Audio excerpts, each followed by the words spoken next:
My name is Riley O'Neill, and today I'm going to be advocating on behalf of an issue that's super important to me, which is the disproportionality of Black students in special education here in the state of Arkansas. So what we're going to do today is talk about some of the systemic and pedagogical factors that contribute to over-identification of Black students with disabilities. We're going to talk about some of the consequences that come with this misidentification and overrepresentation of students. And finally, we're going to touch upon what teachers and the public can do to advocate on behalf of students with disabilities and ensure that they're receiving a more equitable, transformative education. So we're going to start by looking a little bit at some of the data. So according to a 2022 Advocacy report that was published here in Arkansas by the Interim House and Senate Committees on Education, we noticed that approximately 23% of all students with disabilities identify as Black, whereas in the general student population, only about 18% of students identify as Black, and that's a difference of about 5%. This is a little bit alarming because on the national level, the discrepancy is only about 3.8%, which is already showing overrepresentation and correlation with some of these systemic factors that are going on. What are some of these systemic factors, though? So we know that there is less federal support for housing in communities of color. There's less school support when schools are predominantly being attended by students of color. There's racial profiling going on, both implicit and explicit racism, that contributes to over-policing of Black communities, to less employment opportunities. And we also see this through the school-to-prison pipeline, which has also been attributed in the literature. So certainly these macro-level factors like housing and resource allocations and racism and biases are all certainly important. We're going to look specifically, however, at what's going on within schools, which is not to say that these external factors aren't important, they just aren't the central focus of this specific campaign. So when we look at schools and when we look at what educators are doing, they sometimes inadvertently or by accident are engaging in discriminatory and exclusionary practices. And sometimes it is on purpose. But what we recognize is that one of the things teachers do is that they will sometimes engage in deficit thinking. They think that students don't always contain the capacity to be able to learn in a general education classroom, and that they don't have all these skills, and they're just focusing on all the students' weaknesses in their learning, when it is perhaps a reflection of the teacher's efficacy for being able to teach, and the curriculum that they're using, and external factors that are perhaps affecting the student, like do they have enough food at home? Are they being bullied at school? All these things contribute to students perhaps being over-identified and being put into these exclusionary special education settings. We know that compared to white peers, Black students are more likely to be in a segregated setting. They're more likely to experience discrimination from their peers and from their teachers. These students are more likely to be disciplined at a higher rate and earlier than their peers in the process.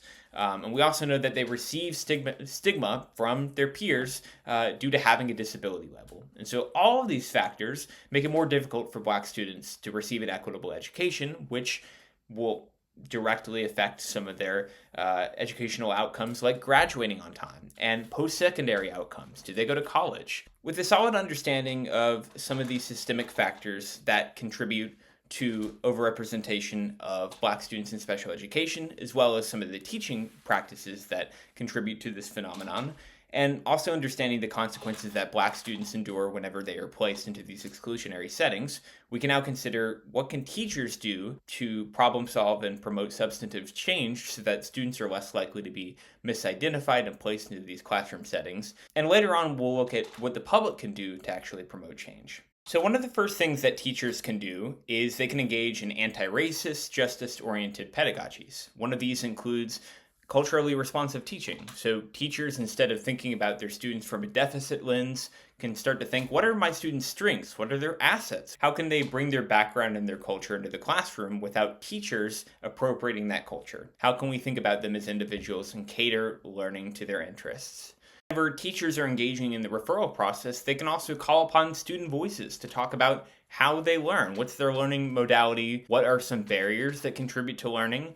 And perhaps by engaging in these questions, teachers can actually come up with solutions that avoid students from having to learn in an exclusionary separate setting. Some things that administrators can do as well is that they can promote a co-teaching model as part of the school culture. Now, of course, this requires funding to be able to support two teachers working together at the same time, but typically co-teaching allows special educators and general educators to work in tandem so that both can address a class. Special educators can work specifically to address students with disabilities and their needs in the classroom while they're learning with their typical ability peers. All educational professionals, so this includes teachers and paraeducators and administrators, can work with parents and ask, hey, what's going on at home? How is that cultural context different than what's going on at school? Are students showing different behaviors at home? And what are perhaps some ways that you can give input onto the ways that we are conducting interventions here at school so that students can still remain in the general education classroom and that we can serve their individual needs?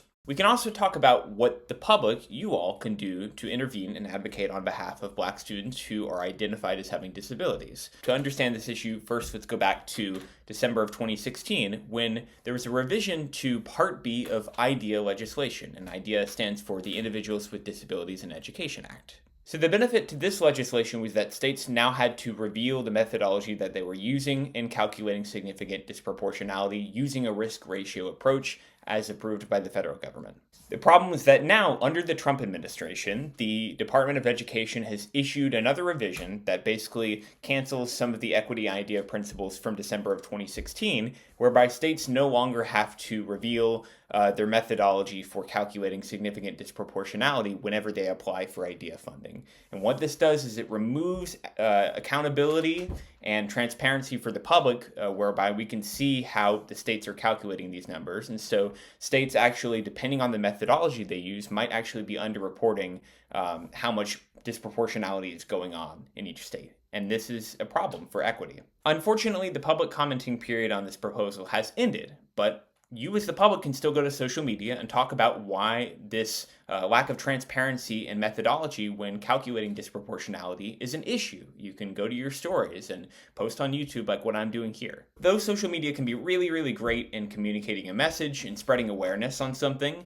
it also doesn't necessarily reach all people, especially older folks or people with cognitive disabilities. And so what we also have to do is combine any of these social media efforts, not only with physical media outlets, but actually doing things in person. And one of the things that can help is partnering with local organizations who possess the infrastructure and finances to be able to fund marches and protests and public meetings, and are also keenly aware of all the intersectionality and disability rights issues that are going on.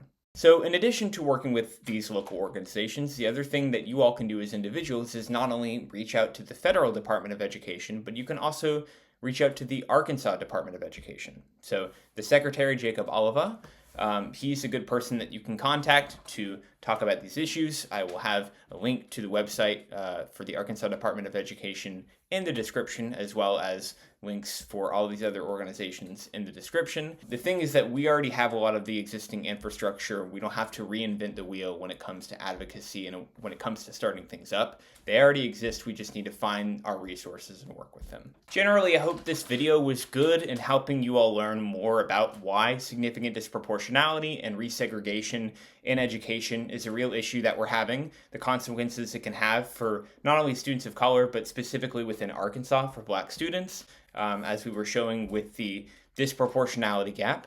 And it doesn't mean that we need to focus solely on the gap, but rather tackling these existing systemic and pedagogical factors that are contributing to the gap. The other thing that we need to do is that we need to continue to advocate, both as teachers and educators, but also just as the general public, on keeping the federal government and our own state governments accountable, right? And we can also continue to work on partnering with these local organizations and seeing what change we can promote.